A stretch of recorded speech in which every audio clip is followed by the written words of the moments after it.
প্রিয় দর্শক, আজকে যে বিষয়টি নিয়ে আলোচনা করব তা হলো সামরিক শক্তিতে বিশ্বে কার শক্তি কত বেশি জানেন?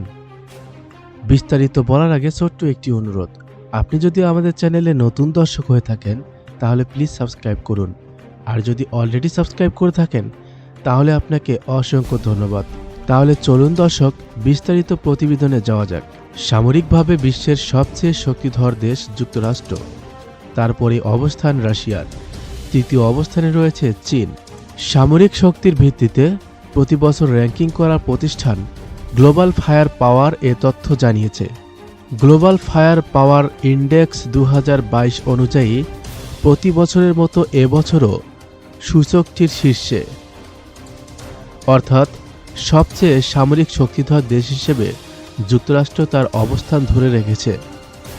এর পরের অবস্থানগুলোতে যথাক্রমে রয়েছে রাশিয়া, চীন, ভারত, জাপান, দক্ষিণ কোরিয়া, ফ্রান্স, ব্রিটেন, পাকিস্তান ও ব্রাজিল।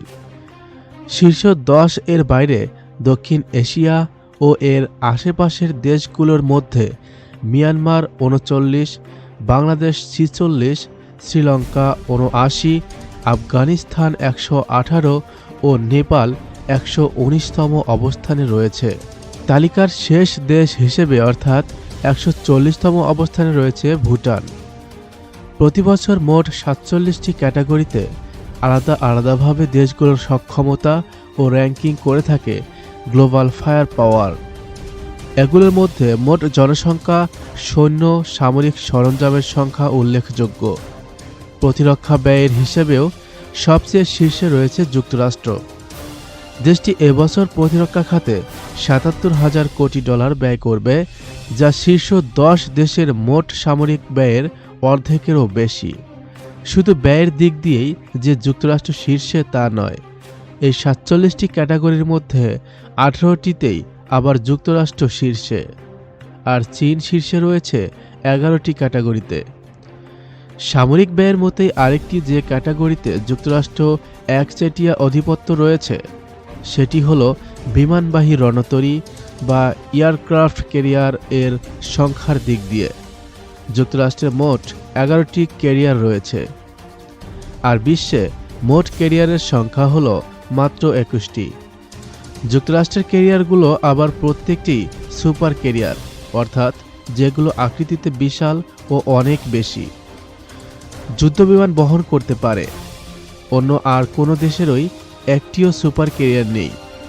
যুক্তরাষ্ট্রের সুপার ক্যারিয়ারগুলোর একটি অংশ সার্বক্ষণিক বিশ্বের বিভিন্ন প্রান্তে মোতায়েন থাকে। যুক্তরাষ্ট্রের সামরিক বিমানের মধ্যে আবার ট্যাঙ্কার বিমান রয়েছে 627টি। এই বিমানগুলো আকাশপথেই অন্য বিমানকে চলন্ত অবস্থায় জ্বালানি তেল সরবরাহ করতে সক্ষম। এর ফলে যে কোনো বিমান জ্বালানির জন্য অবতরণ করা ছাড়াই আকাশে থাকতে পারে। 136টি উন্নত ও কম উন্নত দেশের মধ্যে চালানো এ জরিপে দেশগুলোর ভৌগোলিক অবস্থান, প্রাকৃতিক সম্পদ নির্ভরতা, মানব সম্পদ ও চলমান অর্থনৈতিক চিত্রসহ বিবেচনা করা হয়। তবে পারমাণবিক ক্ষমতা এবং বর্তমান রাজনৈতিক বা সামরিক নেতৃত্বকে এ হিসেবে ধরা হয়নি। প্রতিবেদনের তথ্য অনুযায়ী যুক্তরাষ্ট্রের সক্রিয় সৈন্য সংখ্যা 12,81,900 জন। রিজার্ভ আছে 8,01,200 সৈন্য। যুদ্ধবিমান 13,362টি, ট্যাঙ্ক 5,884টি, যুদ্ধজাহাজ 415টি। দ্বিতীয় অবস্থানে থাকা রাশিয়ার সক্রিয় সৈন্য সংখ্যা 10,13,628 জন। রিজার্ভ আছে 25,72,500 সৈন্য। যুদ্ধবিমান 3,914টি, ট্যাঙ্ক 20,300টি, যুদ্ধজাহাজ 352টি। তৃতীয় অবস্থানে থাকা চীনের সক্রিয় সৈন্য 21,83,000 জন। রিজার্ভ আছে 5,10,000। যুদ্ধবিমান 3,035টি, ট্যাঙ্ক 7,716টি ও যুদ্ধজাহাজ 714টি। চতুর্থ অবস্থানে থাকা ভারতের সক্রিয় সৈন্য 13,62,500 জন। রিজার্ভ আছে 28,44,750 জন। যুদ্ধবিমান 2,185টি, ট্যাঙ্ক 4,426টি ও যুদ্ধজাহাজ 295টি। ফ্রান্সের সক্রিয় সৈন্য সংখ্যা 2,05,000, রিজার্ভ আছে 1,83,635 জন, যুদ্ধবিমান 1,262টি, ট্যাঙ্ক 406টি ও যুদ্ধজাহাজ 118টি। চীন বনাম তাইওয়ান, কার শক্তি কতটা? যুক্তরাষ্ট্রের স্পিকার ন্যান্সি পেলোসির তাইওয়ান সফরে যাওয়ার নিন্দা করে চীন একে চরম বিপজ্জনক বলে আখ্যা দিয়েছেন। 25 বছরের মধ্যে এই প্রথম শীর্ষস্থানীয় কোনো আমেরিকান রাজনৈতিক দ্বীপটিতে গেলেন। চীন তাইওয়ানকে বিচ্ছিন্ন করে যাওয়া একটা প্রদেশ হিসেবে দেখে এবং তারা চায় দ্বীপটি আবার বেইজিংয়ের নিয়ন্ত্রণে আসবে। তবে তাইওয়ান মনে করে তারা একটি স্বাধীন রাষ্ট্র, তাদের নিজস্ব সংবিধান রয়েছে এবং রয়েছে গণতান্ত্রিকভাবে নির্বাচিত নেতৃবৃন্দ। চীনা প্রেসিডেন্ট শি জিনপিং বলেছেন, তাইওয়ানের সঙ্গে পুনরএকত্রীকরণ অর্জন হবেই এবং সেই লক্ষ্য অর্জনের জন্য শক্তি প্রয়োগের সম্ভাবনা তিনি উড়িয়ে দেননি। তাইওয়ান কোথায়? তাইওয়ান একটি দ্বীপ। দক্ষিণ পূর্ব চীনের উপকূল থেকে প্রায় দূরত্ব এর 100 মাইল। তাইওয়ান তথাকথিত প্রথম সারির দ্বীপপুঞ্জের মধ্যে একটি। এই সারিতে রয়েছে আমেরিকার বন্ধুপ্রতিম অঞ্চলগুলো। মার্কিন পররাষ্ট্রনীতির জন্য এই দ্বীপগুলো খুবই গুরুত্বপূর্ণ।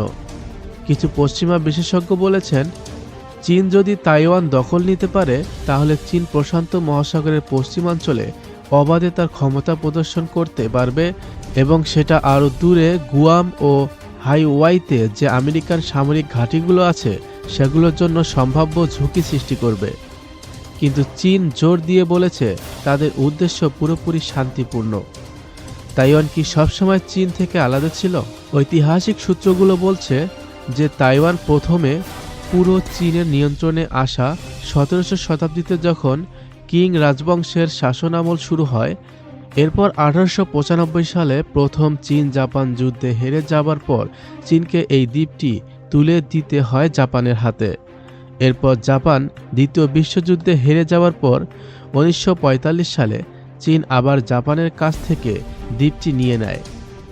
কিন্তু মূল চীনা ভূখণ্ডে চিডাং কাই শেক এর নেতৃত্বাধীন দেশটির জাতীয়তাবাদী সরকারি বাহিনী এবং মাও এর কমিউনিস্ট পার্টির মধ্যে শুরু হয় গৃহযুদ্ধ। ওই যুদ্ধে জয়ী হয়ে 1949 সালে কমিউনিস্টরা বেইজিং এ ক্ষমতায় বসে। চিয়াং কাই শেক এবং তার জাতীয়তাবাদী দলের তখনও যেটুকু অবস্থিত ছিল, যারা পরিচিত ছিল কুয়েমিন্টাং নামে, তারা পালিয়ে যায় তাইওয়ান দ্বীপে। পরবর্তী বেশ কয়েক দশক তারা ওই দ্বীপ শাসন করে। চীন এই ইতিহাস উল্লেখ করে দাবি করে থাকে যে তাইওয়ান শুরু থেকে চীনের একটি প্রদেশ ছিল।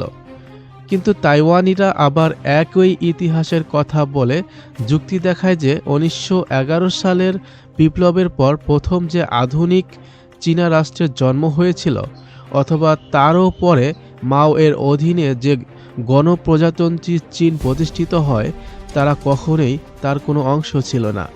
সেই সময় থেকেই কুয়েমিন্টাং ছিল তাইওয়ানের সবচেয়ে পরিচিত প্রথম সারির রাজনৈতিক দলগুলোর একটি, যারা তাইওয়ানের ইতিহাসের একটা উল্লেখযোগ্য সময় জুড়ে দ্বীপটি শাসন করেছে।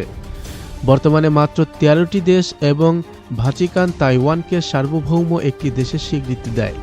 তাইওয়ানকে স্বীকৃতি না দেবার জন্য অথবা স্বীকৃতি দেয়া হচ্ছে এমন ধারণা দেবার জন্য চীন অন্যান্য দেশের ওপর প্রবল কূটনৈতিক চাপ দিয়ে থাকে।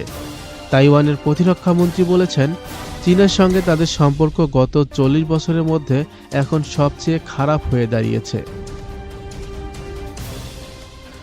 দর্শক, এই প্রতিবেদন সম্পর্কে আপনাদের কি মন্তব্য তা কমেন্টে জানিয়ে দিন। ভিডিওটি ভালো লাগলে অবশ্যই একটি লাইক দিন এবং আপনার বন্ধুদের সাথে শেয়ার করুন। আর হ্যাঁ, পরবর্তী আপডেট পেতে আমাদের চ্যানেলটি এখনই সাবস্ক্রাইব করুন। ধন্যবাদ।